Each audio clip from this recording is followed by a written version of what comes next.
जय श्री कृष्णा, राधे राधे। तो आज हम भगवद गीता का द्वितीय अध्याय गीता सार शुरू कर रहे हैं।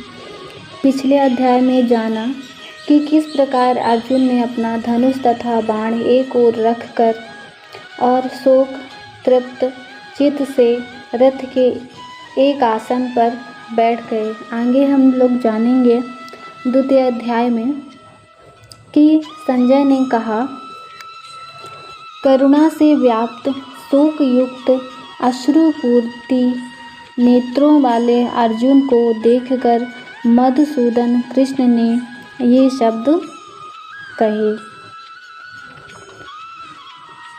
श्री भगवान ने कहा, हे अर्जुन, तुम्हारे मन में यह कल्मश आया कैसे? यह उस मनुष्य के लिए तनिक भी अनुकूल नहीं है जो जीवन के मूल्य को जानता हो। इससे उच्च लोक की नहीं अपितु अपयश की प्राप्ति होती है। हे कुंती पुत्र, इस हीन नपुंसकता को मत हो, यह तुम्हें शोभा नहीं देती। हे शत्रुओं के दमन करता, हृदय की क्षुद्र दुर्बलता को त्याग कर युद्ध के लिए खड़े हो। अर्जुन ने कहा, हे शत्रुहंता, हे मधुसूदन, मैं युद्ध भूमि में किस तरह भीष्म तथा द्रोण जैसे पूजनीय व्यक्तियों पर उलटकर बाण चलाऊंगा। ऐसे महापुरुषों को जो मेरे गुरु हैं, उन्हें मारकर जीने की अपेक्षा इस संसार में भीख मांगकर खाना अच्छा है। भले ही वे सांसारिक लाभ के इच्छुक हों, किंतु है तो गुरुजन ही। यदि उनका वध होता है तो हमारे लिए भोग्य प्रत्येक वस्तु उनके रक्त से सनी होगी। हम यह भी नहीं जानते कि हमारे लिए क्या श्रेष्ठ है, उनको जीतना या उनके द्वारा जीते जाना।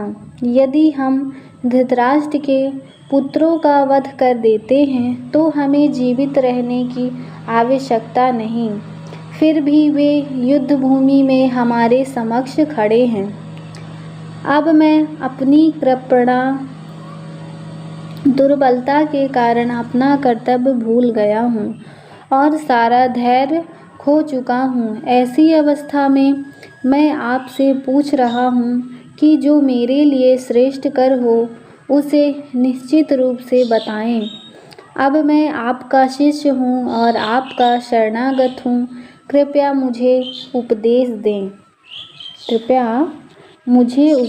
दें।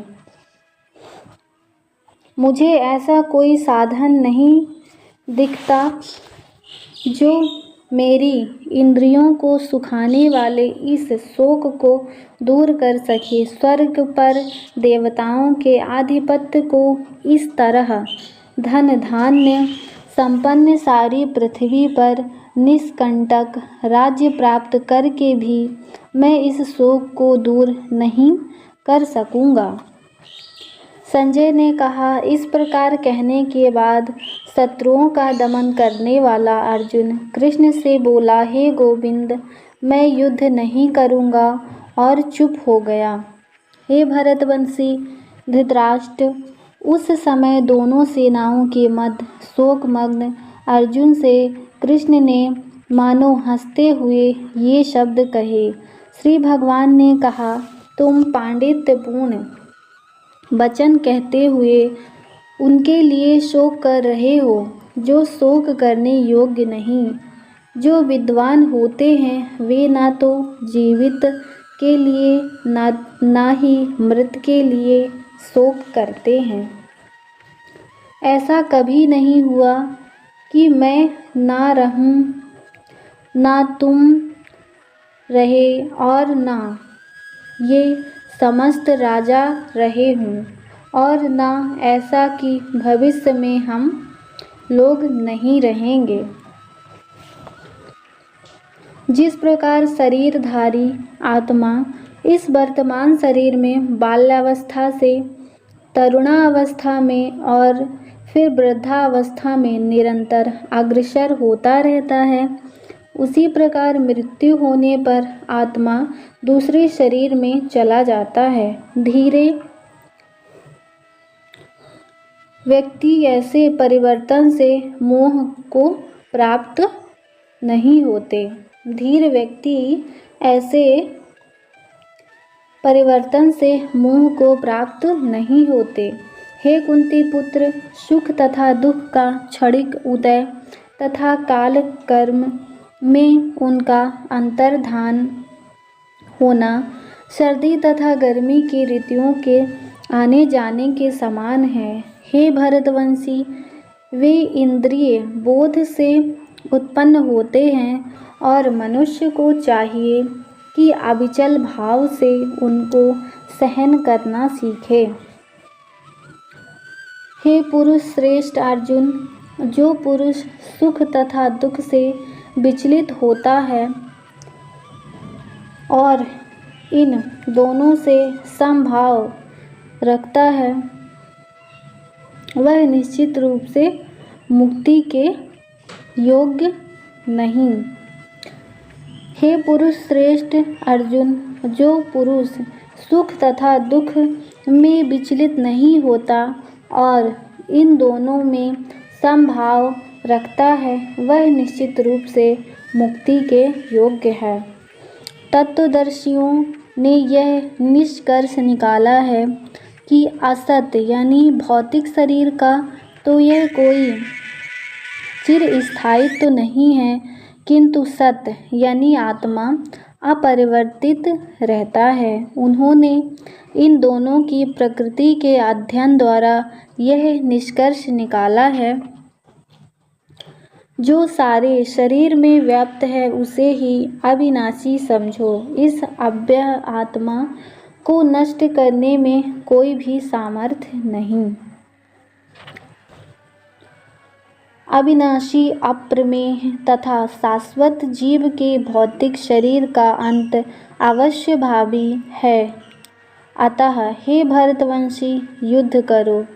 जो इस जीवात्मा को मारने वाला समझता है तथा जो इसे मरा हुआ समझता है, वे दोनों ही अज्ञानी हैं, क्योंकि आत्मा ना तो मारता है और ना मारा जाता है। आत्मा के लिए किसी भी काल में ना तो जन्म है और ना मृत्यु। वह ना तो कभी जन्मा है, ना जन्म लेता है और ना जन्म लेगा। वह अजन्मा, नित्य, शाश्वत तथा पुरातन है। शरीर के मारे जाने पर वह मारा नहीं जाता। हे पार्थ, जो व्यक्ति यह जानता है कि आत्मा अविनाशी, अजन्मा, शाश्वत तथा अव्यय है, वह भला किसी को कैसे मार सकता है या मरवा सकता है। जिस प्रकार मनुष्य पुराने वस्त्रों को त्याग कर नए वस्त्र धारण करता है, उसी प्रकार आत्मा पुराने तथा व्यर्थ के शरीर को त्याग कर नवीन भौतिक शरीर धारण करता है। यह आत्मा अखंडित तथा अघुलनशील है। इसे ना तो जलाया जा सकता है, ना ही सुखाया जा सकता है। यह शाश्वत, सर्वव्यापी, अविकारी, स्थिर तथा सदैव एक सा रहने वाला है। यह आत्मा अव्यक्त, अकल्पनीय तथा अपरिवर्तनीय कहा जाता है। यह जानकर तुम्हें शरीर के लिए शोक नहीं करना चाहिए, किंतु यदि तुम सोचते हो कि आत्मा अथवा जीवन का लक्षण सदा जन्म लेता है तथा सदा मरता है, तो भी हे महाबाहु, तुम्हारे शोक करने का कोई कारण नहीं। जिसने जन्म लिया है उसकी मृत्यु निश्चित है और मृत्यु के पश्चात पुनर्जन्म भी निश्चित है। अतः अपने अपरिहार्य कर्तव्य पालन में तुम्हें शोक नहीं करना चाहिए। सारे जीव प्रारंभ में अव्यक्त रहते हैं, मध्य में मध्य अवस्था में व्यक्त होते हैं और विनष्ट होने पर पुनः अव्यक्त हो जाते हैं। अतः शोक करने की क्या आवश्यकता है। कोई आत्मा को आश्चर्य से देखता है, कोई इसे आश्चर्य की तरह देखता है तथा कोई इसे आश्चर्य की तरह सुनता है, किंतु कोई कोई इसके विषय में सुनकर भी कुछ नहीं समझ पाते। हे भरतवंशी, शरीर में रहने वाले का कभी भी वध नहीं किया जा सकता, अतः तुम्हें किसी भी जीव के लिए शोक करने की आवश्यकता नहीं। क्षत्रिय होने के नाते अपने विशिष्ट धर्म का विचार करते हुए तुम्हें जानना चाहिए कि धर्म के लिए युद्ध करने से बढ़कर तुम्हारे लिए अन्य कोई कार्य नहीं, अतः तुम्हें संकोच करने की कोई आवश्यकता नहीं। हे पार्थ, वे क्षत्रिय सुखी हैं जिन्हें ऐसे युद्ध के अवसर अपने आप प्राप्त होते हैं, जिससे उनके लिए स्वर्ग लोक के द्वार खुल जाते हैं। किंतु यदि तुम युद्ध करने के स्वधर्म को संपन्न नहीं करते तो तुम्हें निश्चित रूप से अपने कर्तव्य की उपेक्षा करने का पाप लगेगा और तुम योद्धा के रूप में भी अपना यश खो दोगे। लोग सदैव तुम्हारे अपयश का वर्णन करेंगे और सम्मानित व्यक्ति के लिए अपयश तो मृत्यु से भी बढ़कर होता है। जिन जिन महान योद्धाओं ने तुम्हारे नाम तथा यश को सम्मान दिया है, वे सोचेंगे कि तुमने डर के मारे युद्ध भूमि छोड़ दी और इस तरह वे तुम्हें तुच्छ मानेंगे। तुम्हारे शत्रु अनेक प्रकार के कटु शब्दों से तुम्हारा वर्णन करेंगे और तुम्हारी सामर्थ्य का उपहास करेंगे। तुम्हारे लिए इससे दुखदायी क्या हो सकता है।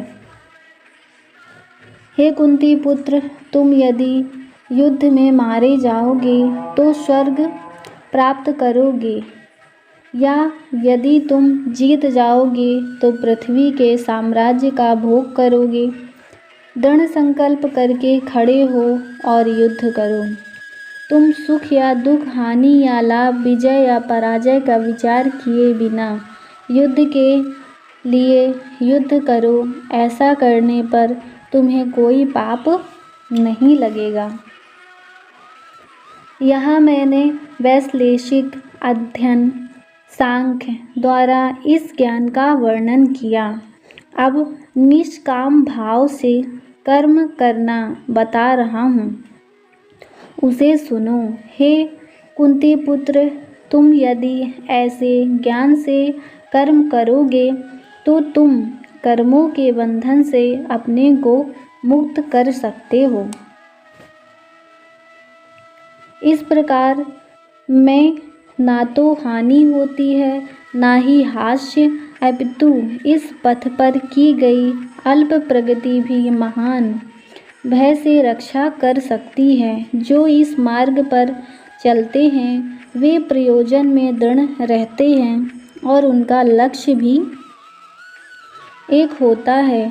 हे कुरुनंदन, जो दृढ़ प्रतिज्ञ नहीं है उनकी बुद्धि अनेक शाखाओं में विभक्त रहती है। अल्पज्ञानी मनुष्य वेदों के उन अलंकारिक शब्दों के प्रति अत्यधिक आसक्त रहते हैं जो स्वर्ग की प्राप्ति, अच्छे जन्म, शक्ति इत्यादि के लिए विविध सकाम करने की संश्रुति करते हैं। इंद्रिय तृप्ति तथा ऐश्वर्यमय जीवन की अभिलाषा के कारण वे कहते हैं कि इससे बढ़कर और कुछ नहीं।